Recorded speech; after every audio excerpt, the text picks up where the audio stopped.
Hello.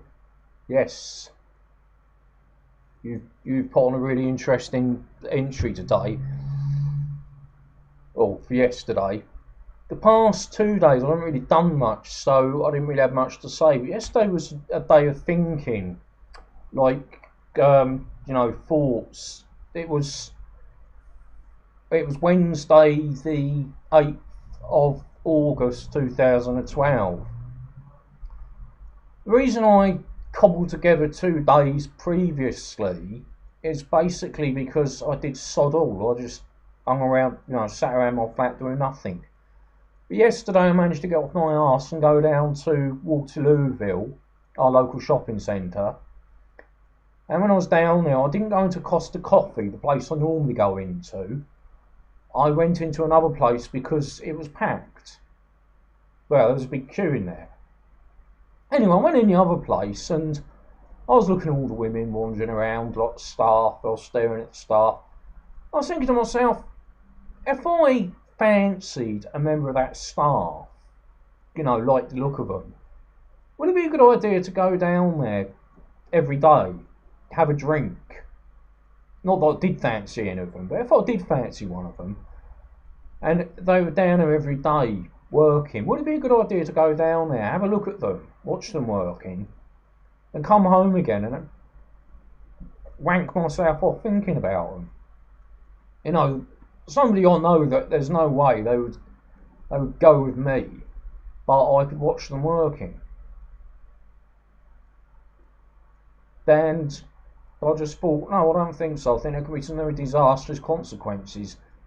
One, she may probably just bugger off anyway. B, her boyfriend might turn up and get mouthy.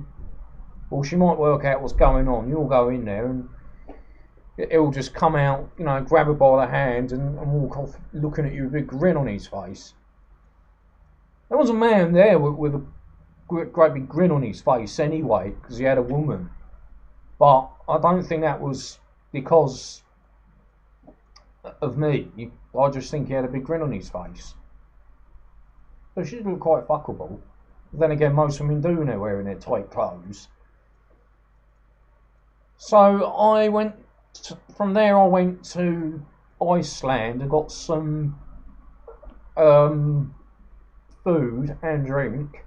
I got 2 lots of Strongbow, and I think I got some chocolate. Yes, yeah, I got some chocolates. Problem is with the Strongbow, I've gone and bought some of those tiny cans, not the big ones. So come Saturday morning, there's probably going to be a lot of cans laying on the table in the kitchen. So, and in the afternoon, I was on the internet. My American friend sent me another nasty message on YouTube, so I was sending one back. I sent a message to somebody who calls himself Montaneous for some reason. I think there's a meaning to that word, but I don't know what it is. And I said to him, because he says he's going to buy a teddy babe, but he's not going to have it on his thing. And I just said to him, that's wise not to do that, because then you won't get things from people saying, hey man, that's a great video. You'll get remarks like, have you seen Dave Cat lately? And Dave Cat is this man who's been on the TV with his real dolls, and basically he talks about the bloody thing as if it's real, as if it likes having its, he tickles its toes and it likes it, He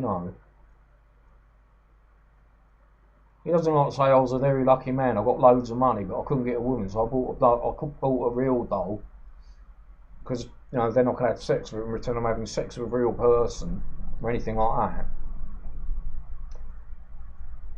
Anyway, in the evening, I watched a couple of episodes of The Young and the Restless, that is now back on YouTube. I don't know how long for.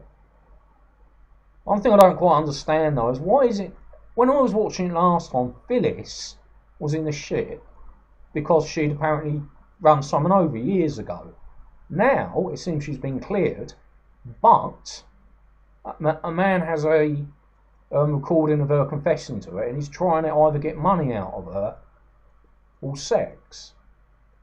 And that doesn't seem to make no sense to me. I think I'm going to have to put something on Yahoo Answers and try and get some sort of why, or go on Soap Central and go back a bit, because then maybe I'll find out what's going on. And in the evening after that, I watched Prisoner Cell H, which was a pretty boring episode. One of the inmates. One thing you know about Prisoner Cell H is if an inmate leaves the prison and that's it, you don't hear anything else about them, that's it. They're never going to go back. When they don't, the story carries on. That means they're going back in a few weeks. Or if a character reappears, like, what's her name? Chrissy Latham did once. They're not just reappearing because, it's to show they're doing okay or anything like that. They're reappearing because they're about to end up back in Wentworth. And I watched that. Then I watched Howard's Way. And then that's when my brain started working again. I was thinking, when this was originally on, why wasn't it on a Saturday? Why did they stick it on a Sunday? There was also a program called Juliet Bravo about a police station in a place called Hartley, which is basically a village. And I used to have that on Saturday nights. I was thinking, wouldn't have two programs? I mean, Howard's Way is like a British knockoff of Dallas, really, but not as good. But it's very, like glamorous. But Juliet Bravo wasn't, so I don't quite know. And after that, I came on the computer again. I downloaded a game from Big Fish, but I don't think I'm going to buy it because it's based around golf, and it's another one card lower, one card up sort of game. And to be quite honest, I think I've got enough of them already. So I went back to playing Crime Solitaire, which is just another type of game like that. And then eventually I got fed up, so I played with Sandra a bit again, and then went to bed. So that was it. Another day.